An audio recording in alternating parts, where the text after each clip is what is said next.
Moin aus dem Wunderland. Ich nehme euch heute mit in die Atacama-Wüste. Wir schauen uns gleich unseren schönen Flamingosee an. Dann geht's in die Geisterstadt nach Humberstone und zum Schluss sehen wir noch Felix beim Gibson Zoo.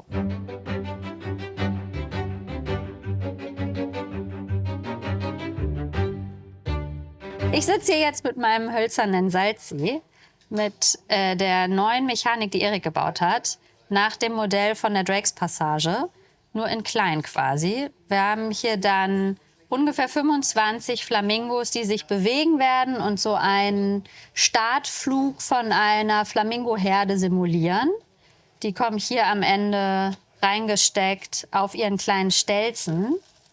Hier habe ich meine Prototypen, die noch so ein bisschen nach Flugdino aussehen, weil denen noch die Flugfedern fehlen. Aber das wird am Ende alles schön angepasst und neu ausgedruckt, weil wir, damit das möglichst realistisch aussieht natürlich, ganz viele verschiedene Positionen haben. Wir haben Flamingos, die haben die Flügel so gerade. Wir haben Flamingos, die haben die Beine schon ganz ausgestreckt, wie sie am Ende vom Flug haben. Wir haben welche, die haben die Flügel noch ganz eingeklappt oder die Beine noch ein bisschen nach unten. Da habe ich inzwischen tatsächlich, ich glaube, 7 oder 8 verschiedene Positionen, damit wir das dann so hinkriegen, dass das so richtig schön nach startendem Schwarm aussieht. Guck mal, Schwarm, das ist das Rudel. Es ist keine Flamingoherde, es ist ein Flamingoschwarm. Also ich habe tatsächlich einen schönen Flamingo gefunden, den ich so als Vorlage nehmen konnte. Der war allerdings ganz fliegend. Also der hatte die Flügel ganz ausgestreckt, der hatte die Beine ganz ausgestreckt, so wie richtig ein Flamingo im vollen Flug aussieht sozusagen. Und den habe ich mir dann hergenommen als Startpunkt und da Gelenke eingesetzt, sodass ich die Flügel und die Beine so bewegen und in die Position bringen kann, wie wir sie am Ende haben wollen. Genau, also hier haben wir einen von denen im Startflug. Der hat noch so ein bisschen die Beinchen nach unten. Der ist gerade erst losgestartet.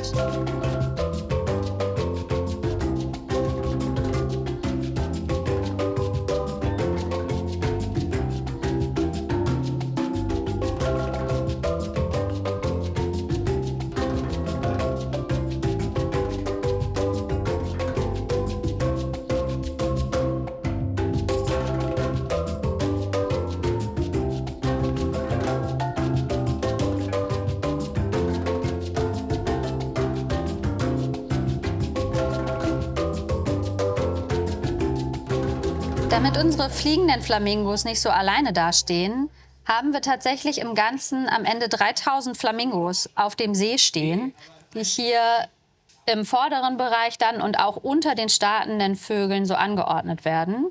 Sönke und die Kollegen im Modellbau sind schon ganz fleißig dabei, die Modelle von Preiser, die wir dafür übernehmen, zu entbeinen, weil die Beine leider für unsere Zwecke nicht stabil genug sind. Und tatsächlich an jeden von diesen Vogel 2 Beine aus Federstahl dran zu kriegen. Also 6000 Mal Beinchen ab, Beinchen dran.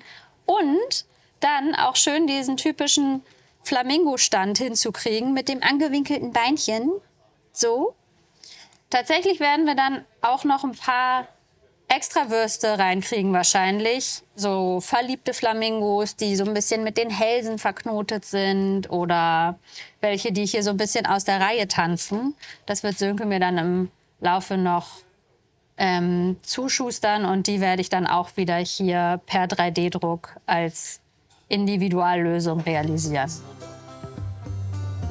Ja, Anna hat euch ja schon ein bisschen was über die Flamingos erzählt und bei uns auf der Anlage so 1,5 Meter weiter rechts von den Flamingos ist Sönke dabei, die Stadt Humberstone nachzubauen. Das ist eine Stadt, die basiert eigentlich nur auf dem Salpeterabbau, der da stattgefunden hat in der Gegend. Und da gab es früher ein Einkaufszentrum, ein Schwimmbad und sämtliche verschiedene Sachen. Und der hat da richtig aus Messing ein Ständerwerk gelötet, Bleche richtig mit Rostfarbe angemalt, alles zusammengebaut. Und ja, es ist eine riesige, alte, verrostete Ghost Town eigentlich. Und ja, die erwacht bei uns aber vielleicht auch wieder zum Leben bei Nacht. Lukas ist da dran und ist alles noch nicht ganz spruchreif, muss noch ein bisschen getestet werden, wie man das alles umsetzen kann, aber das kommt auf jeden Fall dann mal in einer der nächsten Folgen.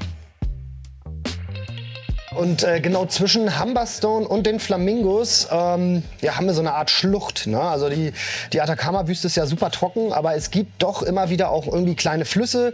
Und genau dort haben wir auch einen Fluss und den kleinen Ort Caspana, beziehungsweise die Gemeinde Caspana.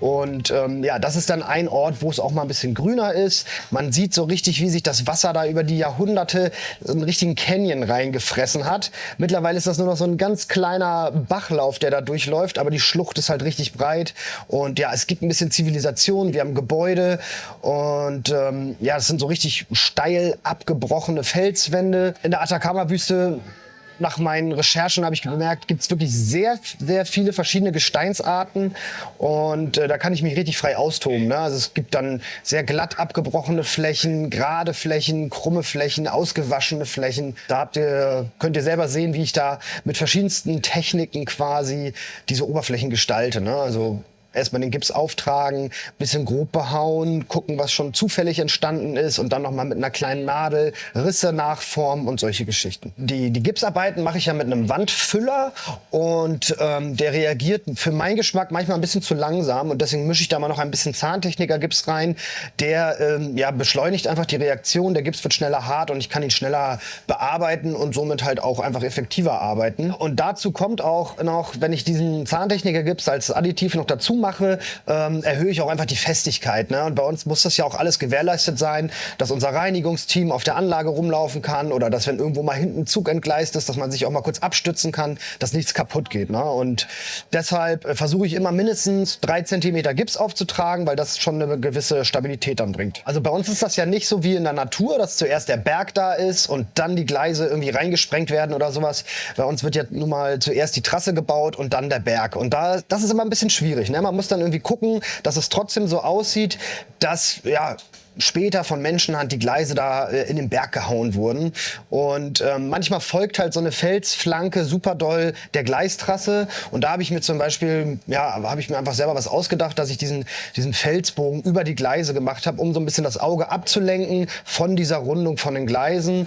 Und ja, da ist auch ein Holzgestänge drin quasi, das auch noch mal ein bisschen Stabilität gibt. Und ja, ich wollte natürlich, dass das dramatisch aussieht und habe deswegen die Ritzen von den einzelnen Felsblöcken richtig tief ausgekratzt, dass man das Gefühl hat, das könnte auch bald zusammenbrechen. Bei meiner Recherche habe ich auf jeden Fall noch eine richtig interessante Felsstruktur gefunden. Also es ist ein Felshang in so einem Tal und da muss über Jahrhunderte Wasser runtergelaufen sein, aber das Wasser muss irgendwie reich an Salzen gewesen sein oder sowas. Auf jeden Fall haben sich da so eine Art Stalagniten oder Stalaktiten gebildet, so richtige Türme, die an der Felswand entstanden sind. Und das war gar nicht so einfach, das zu modellieren. Am Anfang habe ich das alles versucht zu schnitzen, habe aber gemerkt, da komme ich nicht so richtig zum Ziel. Im Endeffekt bin ich dann bei uns hier unten im Bistro in die Küche gegangen, habe gesagt, Leute, habt ihr mal einen Spritzbeutel für mich, womit man irgendwie Sahne auf eine Torte macht? Und habe da dann den Gips ein bisschen flüssiger reingemacht und stand dann an der Anlage und habe diese Würste da hochgezogen. Also ich hoffe, das neue Update hat euch auf jeden Fall gefallen. Schreibt doch mal in die Kommentare, was ihr am besten fandet, ob es die Flamingos sind oder ob ihr doch wieder ein bisschen mehr von Humberstone sehen wollt oder auch von meinen Gipsarbeiten. Ich werde mich jetzt auf jeden Fall an das Valle de la Luna machen. Das ist so ein großes Mondtal und da bin ich auf jeden Fall auch gespannt, ob ich das so hinkriege, wie das in echt ist. Also bis dann, tschüssi.